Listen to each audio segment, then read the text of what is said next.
Hello guys, எல்லாம் எப்படி இருக்கீங்க? எல்லாரும் நல்லா இருப்பீங்க நான் நம்புறேன். சோ கிட்டத்தட்ட நம்ம YouTubeல வீடியோ போட்டு 1 year ஆயிடுச்சு. நான் என்னால வீடியோ போட முடியலனா நம்ம லைஃப்ல ஏகப்பட்ட ப்ராப்ளங்க, ஏகப்பட்ட பிரச்சனை, ஏகப்பட்ட லைஃப் சேஞ்சிங் மூமெண்ட்ஸ், ஏகப்பட்ட வலிகள், ஏகப்பட்ட ஏமாற்றங்கள் இந்த மாதிரிலாம் ஆயிப்போச்சு இந்த 1 yearல. நிறைய கத்துக்கிட்டேன். சோ என் லைஃப்ல நான் கத்துக்கிட்டது என்னன்னா உங்களுக்கு நான் சொல்றேன், நீங்களும் உங்க லைஃபை டேக் கேர் பண்ணீங்க. என்னன்னா யாரையுமே நம்பாதீங்க, யார்ட்டையுமே ரொம்ப க்ளோஸ் ஆகாதீங்க. எது நடந்தாலும் லைஃப்ல ஜாலியாக ஃப்ரீயாக டேக் ஈஸியாக எடுத்துங்க. எல்லாமே லைஃப்பில் நடக்கிறது தாங்க, கடந்து போகிறது தானே வாழ்க்கை. ஸோ நான் கடந்து வந்துட்டேன், இப்போ நான் ஹாப்பியாக இருக்கேன், எனக்கு ஒன்றும் பிரச்சனை இல்லை. நான் இப்பயே நம்ம 1 year கழிச்சு வந்திருக்கோம். நான் சும்மா என்னுடைய சோக கதையெல்லாம் பேசிட்டு உங்களையும் சோக நிலைக்கு தள்ளிட்டு போகணும். ஸோ அதனால் நம்ம ஜாலியாக வீடியோ கண்டினியூ பண்ணலாம். இதுக்கு மேலே நான் வீடியோ கண்டினியூஸாக நான் போடுவேன், நான் நம்புகிறேன். ஸோ அதனால் நீங்களும் எனக்கு தொடர்ந்து சப்போர்ட் கொடுத்துட்டே இருங்க. இன்றைக்கி நாம் இந்த வீடியோவில் என்ன பார்க்க போகிறோம்னா, நீங்கள் தமிழில் பார்த்த மாதிரி நம்ம MT15க்கு ஷூ போட போகிறோம். ஷூ மீன்ஸ் டயர் போட போகிறோம். டைட்டில் நீங்கள் பார்த்த மாதிரி அப்போலோ ஆல்பா H1 டயர் தான் நம்ம போட போகிறோம். அந்த டயர் எப்படி போடுறது, என்ன பண்ணுறது, எப்படி வாங்கிறது, டயர் வாங்கும்போது என்னென்ன பார்க்கணும், டயர் போடும்போது என்னென்ன பண்ணக்கூடாது, இந்த மாதிரி பல விஷயங்கள் என்னென்னவோ அதெல்லாமே நம்ம பார்க்க போகிறோம். அதே மாதிரி நம்ம பழைய MRF டயர் என்ன ஆச்சு அப்படின்னு சொல்லிட்டு, ஸ்டாக்கில் MRF தான் வச்சு அது என்ன ஆச்சுன்னு சொல்லிட்டு நம்ம அதே ஒரு வீடியோ போட்டிருக்கோம். அதோட ஐ பட்டன் இங்கேயும் கொடுக்குறேன், நம்ம கீழே டிஸ்கிரிப்ஷன் கொடுக்குறேன். இப்போ இந்த வீடியோ செக் பண்ணி பாருங்க. அதே மாதிரி வாரண்டி, அப்போலோட tyre H1 tyre warranty 2 years warranty இருக்குது. அந்த வாரண்டி பீரியடில் எப்படி நம்ம டயரை கிளைம் பண்ணுறது, கிளைம் பண்ணும்போது என்னென்ன ப்ராப்ளம்லாம் நீங்கள் ஃபேஸ் பண்ணுவீங்க, நான் என்னென்ன ப்ராப்ளம்லாம் ஃபேஸ் பண்ணேன், என் வண்டி என்னென்ன பண்ணாங்க, டீலர்ஸ் என்னென்ன ஸ்கேம் பண்ணாங்க, எல்லாமே நம்ம வீடியோ கவர் பண்ணியிருக்கோம். ஸோ 2 வீடியோவும் இதிலே எல்லாமே பார்க்க போகிறது இல்லாமல் நம்ம தனித்தனியாக பார்த்துக்கலாம். இந்த வீல் டயர் மாற்ற போகிறது, டயர் வாங்குறது, பழைய டயர் என்னென்ன பண்ண, வீல் பேலன்ஸ் பண்ணுறது, டயர் எப்படி பார்த்து வாங்கணும், அந்த மாதிரி வீடியோவில் இதில் பார்ட் 1 வச்சுக்கலாம். 2 வீடியோ பிரிச்சுக்கலாம். இது பார்ட் 1 வச்சுக்கலாம். வாரண்டி கிளைம் பண்ணுறது, அந்த ஸ்கேம் கேம் எல்லாமே, லொட்டலோஸ்க்கு எல்லாமே அந்த வீடியோவில் பார்த்துடலாம் பார்ட் 2ல். ஸோ இந்த வீடியோவில் இது மட்டும் தான் பார்க்க போகிறோம். தொடர்ந்து நீங்கள் வீடியோ பார்த்துட்டே இருங்க. நம்ம வீடியோவை இதுக்கு மேலே நீங்கள் சப்ஸ்கிரைப் பண்ணாமல் பார்த்துட்டீங்கன்னா மிகப்பெரிய குற்றம். ஸோ அதனால் டப்புன்னு பார்த்தீங்கன்னா நம்ம வீடியோ கீழே சப்ஸ்கிரைப் ஒரு பட்டன் இருக்கும், அந்த பட்டனை ப்ரெஸ் பண்ணி பக்கத்தில் ஒரு பெல் ஐக்கன் இருக்கும், அந்த பெல் ஐக்கனை ப்ரெஸ் பண்ணி ஆல் நோட்டிஃபிகேஷன் தட்டி விட்டுருங்க. இந்த பக்கம் பார்த்தீங்கன்னா நம்மளோட இன்ஸ்டா ஐடி வரும், டிஸ்பிளே ஆகும். ஸோ அந்த இன்ஸ்டா ஐடியை போட்டு நம்ம இன்ஸ்டாவை ஃபாலோ பண்ணிங்க. கீழே பார்த்தீங்கன்னா டிஸ்கிரிப்ஷனில் இன்ஸ்டாவோட லிங்க் கொடுத்துருக்கேன், அப்படியே போய் நீங்கள் ஃபாலோ பண்ணிக்கலாம். அதில் நம்ம நிறைய ஃபோட்டோஸ், ரீல்ஸ் அந்த மாதிரிலாம் அப்லோட் பண்ணிட்டு இருப்போம். ஸோ அங்கேயே நீங்கள் நம்ம கனெக்ட் பண்ணிக்கலாம். அவ்வளோதான், வாங்க கைஸ். இப்போ நம்ம எங்கே போயிட்டுருக்கோன்னு பார்த்தீங்கன்னா, சேலம் நோக்கி நம்மளோட ஆல்பா H1 டயரை வாங்க போயிட்டுருக்கோம். ஸோ நானும் என் ஃப்ரெண்டும் போயிட்டே இருக்கோம். இப்போ பார்த்தீங்கன்னா நான் சேலத்தில் போய் நான் வாங்க போகிறேன்னா, ஸோ எங்கள் தருமபுரி சைடு 2 வீலருக்கு யாருமே வீல் பேலன்ஸ் பார்க்குறதில்லன்னு சொல்கிறாங்க. ஸோ டயர் எல்லா இடத்துலையும் கிடைக்கிது, பட் வீல் பேலன்ஸ் யாரும் பார்க்குறதில்லன்னு சொல்கிறாங்க. ஸோ அதனால தான் நம்ம சேலத்தில் நான் ஒரு இடத்துல பார்த்தேன். ஸோ அங்கே வீல் பேலன்ஸ் பண்ணுறேன்னு சொன்னாங்க. அதனால் அங்கேயே போயிட்டு டயரையும் ஆர்டர் கொடுத்துட்டு அங்கேயே வீல் பேலன்ஸ் பார்த்துடலாம், அப்படியே ஒரு காம்போ மாதிரி அப்படின்னு சொல்லிட்டு தான் நான் சேலம் போய் அங்கேருந்து ஆல்ரெடி டயரை ஆர்டர் கொடுத்துட்டேன். ஸோ இப்போ டயரு வந்துருச்சின்னு சொல்லிட்டு வர சொல்லியிருக்காங்க. ஸோ அதுக்கு தான் இப்போ நம்ம போயிட்டுருக்கோம். ஆக்சுவலாக நீங்கள் இந்த வீடியோ பார்க்கும்போதோ நான் டயர் சேஞ்ச் பண்ணி 1 year இல்லைன்னா 1.5 year ஆகிட்ருக்கோம். ஸோ நான் இப்போ 1.5 year கழித்து வீடியோ போடுறேன்னா, நான் அப்போலோ ஆல்பா H1ஓட ஒரு டீட்டெயில்டாக ரிவ்யூ கொடுக்கணும். ஸோ நம்ம டயர் வாங்குறதுல இருந்து நம்ம இப்போ இன்செர்ட் பண்ணி அது 1 year 2 years வாரண்ட்டி இருக்குது. அந்த 2 years வாரண்ட்டிக்குள்ளே நம்ம டயர் எதாவது ஆச்சுன்னா அதை வாரண்ட்டியில் கிளைம் பண்ணி எப்படி அதை சேஞ்ச் பண்ணுறது. அதே மாதிரி நம்ம MT15ல் டயர் போட்ட பின்னாடி, அதாவது ஆல்பா H1 டயர் போட்ட பின்னாடி நம்ம பைக் எப்படி பர்ஃபார்ம் பண்ணுது, டயர் எப்படி பர்ஃபார்ம் பண்ணுது, கார்னரிங் ஸ்டெபிலிட்டி எப்படி இருக்குது, பிரேக்கிங் grip எப்படி இருக்குது அப்படின்ற வரைக்கும் ஒரு டீட்டெயில்டாக வீடியோ கொடுக்க தான் நான் 1 year கழித்து இதை இப்போ போஸ்ட் பண்ணுறேன். ஆக்சுவலாக நீங்கள் பார்க்கும்போதோ 1 year ஆகிட்ருக்கோம். நான் இந்த வீடியோவை எடுத்த டேட் பார்த்திங்கன்னா 30/4/2022 அன்றைக்கி எடுத்துகிட்டு இருக்கேன். ஸோ இந்த வீடியோ நீங்கள் எப்போ பார்ப்பீங்கன்னு தெரில. ஆக்சுவலாக 1 year இல்லைனா 1.5 year கழித்து பார்த்துட்ருப்பீங்க. நீங்கள் பார்க்கும்போது அந்த டேட்டில் தான் இருக்கும். ஓகே, இப்போ நம்ம என்ன பண்ணால் டயர் வாங்க போகிறோம். டயர் வாங்கிட்டு ஸோ வீல் பேலன்ஸ், அதுக்கப்புறம் அந்த டயர் எப்படி வாங்கிறது, அந்த மாதிரி ஏகப்பட்ட விஷயங்கள் இந்த வீடியோவில் பார்க்க போகிறோம். ஸோ நேராக இப்போ நம்ம ஆக்சுவலாக சேலம் ரீச் ஆகிட்டோம். இப்போ நேராக நம்ம அந்த டயர் ஷாப்புக்கு தான் போயிட்டுருக்கோம். நேராக டயர் ஷாப்புக்கு போயிட்டு அங்கேருந்து உங்களுக்கு டீட்டெயிலாக என்னென்ன எல்லாம் அப்படியே கவர் பண்ணி உங்களுக்கு தரமாக கொடுத்துட்றேன்.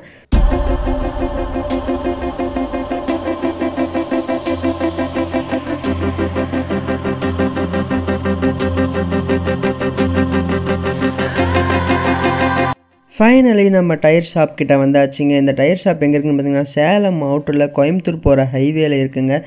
இதுதான் நம்மளோட tyre shop. Bridgestone tyre வேர்ல்டுன்னு இருக்குது பாருங்கள். இங்கே தான் நம்ம டயர் வந்து மாற்ற போகிறது எல்லா சம்பவம் இங்கே தான் நம்ம பண்ண போகிறோம். ஸோ இப்போ நம்ம உள்ளே போயிட்டு எப்படி நம்மளோட டயர் ப்ராசஸ் என்ன இருக்குன்னு பார்க்கலாம். நம்ம எம்டி பையன் நிற்கிறான். அங்கே தான் பார்த்திங்கன்னா நம்ம டயர் மாற்றுறது, காருக்கெலாம் கூட இவங்க மாற்றுவாங்க போல் அங்கே. ஸோ உள்ளே தான் எல்லாம் இருக்காங்க. நம்ம பையனை பாருங்கள் எங்கே நிற்கிறான், இப்படி வேறு லெவலில் நின்றுட்டு இருக்கான். இப்போ நம்ம உள்ளே போயிட்டு என்ன ப்ராசஸ்ன்னு பார்த்து உங்களுக்கு நான் கண்டினியூ பண்ணுறேன். கைஸ் ஃபைனலி நம்மளோட டயரோட பில்லிங் பேமெண்ட்லாம் பே பண்ணி முடிச்சாச்சு. இப்போ நம்ம வெயிட்டிங்கில் உட்காந்துட்ருக்கோம். நம்மளோட டயர் வந்து ஹப்பில் இருக்கான். ஸோ அதை எடுத்துகிட்டு வர போயிருக்காங்க. ஸோ நம்மளோட டயரோட ப்ரைஸ் எவ்வளோ வந்துச்சுன்னா கைஸ், ஃப்ரண்ட் அண்ட் பேக் ரெண்டும் சேர்ந்து 10,000 ரூபாய் வந்திருக்கு கைஸ். அதில் என்ன ஒன்றுனா ஜிஎஸ்டி மட்டுமே ஸ்டேட்டு ப்ளஸ் சென்ட்ரல்து 2186 ரூபாய் அந்த லெவலுக்கு வந்திருக்கு கைஸ். அதே மாதிரி பர் வீலுக்கு 250 வீல் பேலன்ஸுக்கு சார்ஜ் பண்ணுறாங்க. நம்ம 2 வீலுக்குமே பேலன்ஸ் பண்ணணும். ஸோ அதனால் அதுக்கு தனியாக 500, ரெண்டும் சேர்ந்து இப்போ எல்லாமே சேர்ந்து 10,500 ரூபாய் நமக்கு வந்து பே பண்ணுற மாதிரி வந்திருக்கு. நான் பில்லிங் வந்து உங்களுக்கு வந்து நான் ஆட் பண்ணுறேன். ஃப்ரண்ட்டு எவ்வளோ வந்துச்சு, பேக் எவ்வளோ வந்துச்சு, உங்களுக்கு தனித்தனியாக நான் வந்து பில்லிங் எல்லாம் ஆட் பண்ணுறேன். ஸோ இப்போ நான் டயருக்கு வெயிட் பண்ணிருக்கேன். டயர் வந்தவொடனே உங்களுக்கு எல்லாமே நான் வந்து ஃபர்தராக என்னென்னு சொல்லிட்டு எல்லாமே நான் உங்களுக்கு கண்டினியூ பண்ணுறேன்.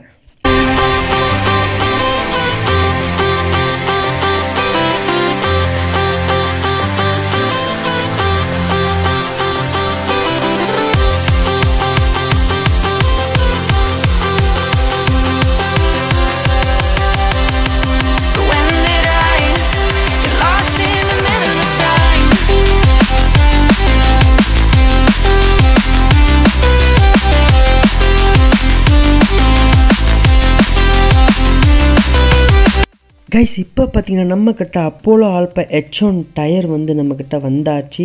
இது பார்த்திங்கன்னா நம்ம பைக்கோட பேக் டயர். ஸோ நம்ம பேக் டயர் சைஸ் பார்த்திங்கன்னா 150/60 ZR70 நம்ம ரிம்மோட சைஸ். எம்சின்றது நம்ம மீடியம் காம்பவுண்ட் ரப்பர் வந்து யூஸ் பண்ணியிருக்காங்க, அதை வந்து இண்டிகேட் பண்ணுறாங்க. 66W speed rating. இந்த டயர் பார்த்திங்கன்னா 270 ஸ்பீட் வரையும் தாங்கும். ஸோ எந்த ப்ராப்ளமும் வராது. நம்ம 270 ஸ்பீட் போனால் கூட இந்த டயர் வந்து எந்த பிரச்சனையும் நமக்கு கொடுக்காது. டயரை சுற்றி ஏதாவது இன்ஸ்பெக்ஷன் பண்ணுங்கள், ஏதாவது அடிபட்டிருக்கா, ஏதாவது இது பண்ணியிருக்கா, அந்த மாதிரி இன்ஸ்பெக்ஷன் பண்ணுங்கள். ஃபுல்லாக டயர் உண்மையில் வேறு லெவல் பெருசாக மேசிவ் லுக்காக இருக்குங்க. அதே மாதிரி வெயிட் எனக்கு பெருசாக ஃபீல் ஆகலை. அதே மாதிரி நீங்கள் டயர் வாங்கும்போது மெயினாக பார்க்க வேண்டியதுன்னா மேனுஃபேக்சர் டேட்டுங்க. கண்டிப்பாக இங்கே பாருங்கள், இங்கே மென்ஷன் பண்ணியிருக்காங்க. அதாவது 10/2022 10னா 10வது வீக்கில் 2022 மேனுஃபேக்சர் பண்ணியிருக்காங்க. அதாவது 2022 இயரு 10th வீக்குனா ஒரு மந்த்துக்கு 4 வீக் வருது. அப்போ 10th வீக்குனா அப்போ வந்து நம்ம வந்து மார்ச் மாதம் மேனுஃபேக்சர் வச்சுருக்காங்க. ஓகேங்களா, மார்ச் மாதம் மேனுஃபேக்சர் பண்ணியிருக்காங்க 2022. இந்த மாதிரி இயர் வந்து உங்களுக்கு வந்து இந்த இயர் மேனுஃபேக்சரில் நீங்கள் எந்த மந்த்து டயர் வாங்குறீங்களோ அந்த மந்த் ஒரு 2 to 3 மந்த் பழைய டயராக இருந்தால் பரவாயில்ல. 1 இயர் பழைய டயர் அந்த மாதிரிலாம் வாங்காதீங்க. முடிஞ்ச அளவு ஒரு 2 to 3 மந்த் பழைய டயராக வாங்குங்க. வீக் இந்த மாதிரி பக்கமே இருக்கிற மாதிரி வாங்குங்க. அப்போ தான் உங்களுக்கு வாரண்ட்டி கிளைம் பண்ணும்போது எந்த விதமான பிரச்சனையும் வராது. ஸோ தயவு செஞ்சு இதை வந்து கரெக்டாக பார்த்து வாங்குங்க. அதே மாதிரி டயரை சுற்றி ஏதாவது அடிபட்டிருக்கா அந்த மாதிரி ஃபுல்லாக இன்ஸ்பெக்ஷன் பண்ணுங்கள் சுற்றி. இதுதான் நீங்கள் back tyre overall Apollo Alpha H1 back tyre look. இப்போ நீங்கள் பார்த்துட்ருக்கிறது பார்த்திங்கன்னா நம்ம Apollo Alpha H1 front tyre, அதாவது நம்ம MT15 ஃப்ரண்ட்டு டயர் பார்த்துட்ருக்கீங்க. இதோட சைஸ் பார்த்திங்கன்னா 110/70 ZR17 ரிம்மு சைஸு. நான் முன்னாடி சொன்ன மாதிரி மீடியம் காம்பவுண்டு. எம்சின்றது 54W நம்மளோட ஸ்பீட் ரேட்டிங், அதாவது 270 ஸ்பீட் வரையும் இந்த டயரை வச்சு நம்ம வந்து க்ரூஸ் பண்ணலாம். ஸோ அதை தான் மீன் பண்ணியிருக்காங்க. நான் முன்னாடி சொன்ன மாதிரி எல்லாமே டயரை சுற்றி இன்ஸ்பெக்ஷன் பண்ணுங்கள். ஃபுல்லாக ஏதோ டேமேஜ் இருக்கா, என்ன ஏது, அந்த மாதிரி ஃபுல்லாக டயர் சைஸ்லாம் கரெக்டாக இருக்கா எல்லாமே சுற்றி முற்றி பாருங்கள். அதே மாதிரி நான் சொன்னது மாதிரி மேனுஃபேக்சர் டேட் மறந்துடாதீங்க. தெளிவாக மேனுஃபேக்சர் டேட் நீங்கள் வாங்குறப்போ மந்த்து வந்து 2 to 3 மந்த்ஸ் பழைய டயராக பார்த்து வாங்க. 2 டயருக்கு நான் முன்னாடி என்ன சொன்னனோ அதே மாதிரி தான் ஃபுல்லாகவே பார்க்கணும். உண்மையாகவே ஃப்ரண்ட்டு டயரு வேறு லெவலாக இருக்குங்க. பயங்கரமாக லைட் வெயிட்டாக சூப்பராக குவாலிட்டியாக ஜம்முன்னு இருக்குது. பல மணி நேரம் சோதனைகளுக்கு அப்புறம் நம்மளோட ஃப்ரண்ட்டு வீலும் பேக் வீலும் கழட்டியிருக்காங்க 2 பேரும் சேர்ந்து. ஸோ இப்போ பார்த்திங்கன்னா நம்ம பேக் வீலை கழட்டிட்டாங்க. இதை எடுத்துகிட்டு போய் நம்ம அப்போலோ ஆல்பா H1 பேக் டயரை வந்து இன்செர்ட் பண்ணிவிடுவாங்க. அதேமாதிரி இதில் நான் வந்து ஒன்றா போட்டுறேன் பேக் வீலும் ஃப்ரண்ட் வீலும் கட்டினது. ஏன்னா அந்தளவு பயங்கரமான டஃப்பு கொடுத்து கழட்டிட்டு இருந்தாங்க 2 பேரும் சேர்ந்து. ஸோ 2 வீலையும் நமக்கு ஃபைனலி கழட்டி முடிச்சிட்டாங்க. இப்போ 2 வீலையும் டயரை வந்து எப்படி இன்செர்ட் பண்ணுறாங்க, எப்படி வீல் பேலன்ஸ் பண்ணுறாங்க அப்படின்னு சொல்லிட்டு அடுத்த கிளிப்பில் பார்க்கலாம். கைஸ் இப்போ பார்த்தீங்கன்னா நம்மளோட பேக் வீல்லேருந்து டயரை வந்து கழட்டிட்டு இருக்காங்க. ஸோ நீங்கள் கழட்டும் போதும் அந்த மிஷினில் போட்டு கழட்டிட்டு இருக்காங்க. ஸோ அவங்ககிட்ட கேர்ஃபுல்லாக ரிம்முக்கு அடிப்படாமல் ஸ்க்ராட்ச் விழாமல் பார்த்து நல்லா தெளிவாக கழட்ட சொல்லுங்கள். ஸோ நீங்களும் பக்கமே வந்து பாருங்கள் ஏதாவது டேமேஜ் பண்ணுறாங்களா என்னான்னு சொல்லிட்டு.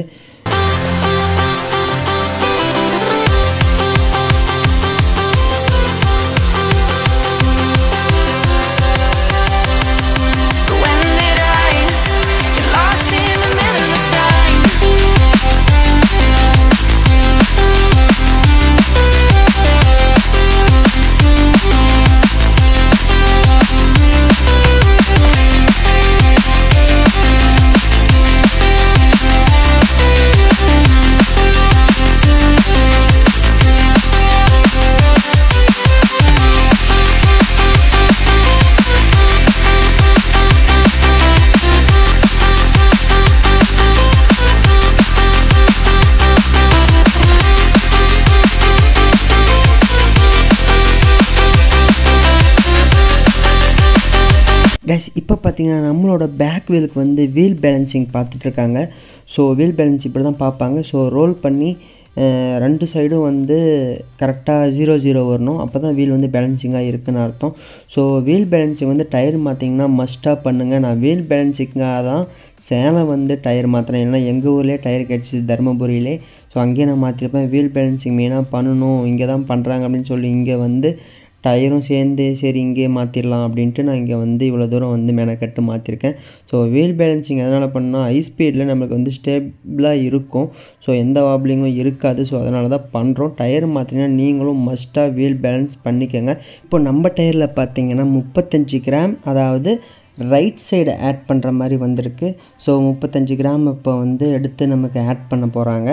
ஸோ பாருங்கள் அந்த இது வந்து கிராம் ஆட் பண்ணுறாங்க. ஸோ அதுதான் அதை வந்து ஸ்டிக்கர் மாதிரி தான், ஜஸ்ட்டு அதை ஒட்டினா எதுவும் பறந்துருமா அந்த மாதிரிலாம் எதுவுமே ஆகாது, நல்லா ஸ்டிப்பாக ஒட்டிக்கும். ஸோ அந்த மாதிரி அவர் வந்து அழுத்தி விட்டுருவார். ஸோ அழுத்தி விட்டு இப்போ என்ன பண்ணுவார்னா திருப்பியும் வந்து ரோல் பண்ணுவார். பாருங்கள் இந்த சைடு எவ்வளோ ஆட் பண்ணுற மாதிரி வருது அப்படின்னு சொல்லிட்டு பார்க்கலாம். இப்போ 2 சைடு நமக்கு 0-0 வரணும் இந்த மீட்டரில். இப்போ ஒரு சைடு 35 கிடையாது, ஒரு சைடு 0 கிடையாது. இப்போ திருப்பி ரோல் பண்ணி பார்ப்பார். பாருங்கள் ரோல் பண்ணி பார்த்தோன்னே இப்போ எந்த சைடாக ஏதாவது 0-0 வந்துச்சுன்னா ஓகே கரெக்ட், வீல் பேலன்ஸ் கரெக்டாக இருக்குது. இப்போ பார்த்திங்கன்னா நமக்கு இந்த சைடு நமக்கு வந்து 10 காட்டியிருக்கு. அப்போனா இந்த சைடு நம்ம வந்து 10 கிராம் ஆட் பண்ணுற மாதிரி வருது. ஸோ பாருங்கள் 10 கிராம் எடுத்து இந்த சைடு ஆட் பண்ணுவார். ஆட் பண்ணதுக்கப்புறம் நமக்கு திருப்பி ரோல் பண்ணுவார். ரோல் பண்ணோடனே 0-0 வந்துச்சுன்னா வீல் பேலன்சிங் ஓகே பர்ஃபெக்ட்டு. அவ்வளோதான். பாருங்கள் இப்போ ஆட் பண்ணிருக்காரு.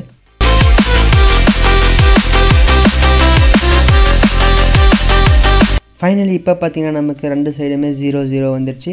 அவ்வளோதான். இப்போ டயர் ரிமூவ் பண்ணி நம்ம வண்டியில் வந்து நேராக போயிட்டு இன்செர்ட் பண்ண வேண்டியது தான்.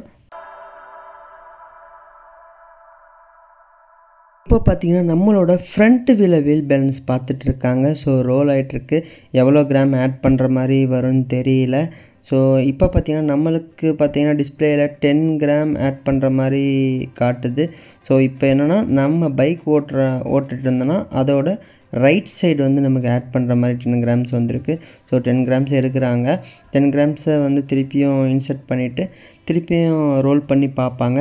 ரோல் பண்ணி பார்த்ததுக்கப்புறம் முன்னாடி பார்த்த மாதிரியே தான் ரோல் பண்ணி பார்த்ததுக்கப்புறம் திருப்பி எல்லா இடத்துலையும் 0-0 காட்டிடுச்சுன்னா நம்ம டயரை போட்டு எடுத்துகிட்டு வண்டி எடுத்துகிட்டு பறக்க வேண்டியது தாங்க.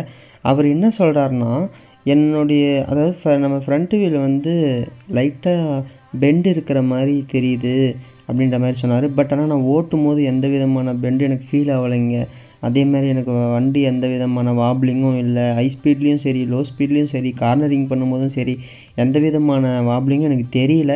பட் ஆனால் அவர் சொன்னார் எனக்கு எந்த விதமான ஃபீல் ஆகலை. ஸோ அதனால் நான் இன்னும் அதை பெருசாக டேக் கேர் பண்ணிக்கல. இப்போ திருப்பியும் ரோல் பண்ணி பார்க்குறாங்க பாருங்கள். எல்லா சைடும் 0-0 வந்துடுச்சு. ஸோ இப்போ எந்த விதமான ப்ராப்ளம் இல்லை. இப்போ டயரை கழட்டிட்டு நம்ம வந்து வண்டியில் இன்செர்ட் பண்ணிட்டு பறந்துடலாம் வாங்க.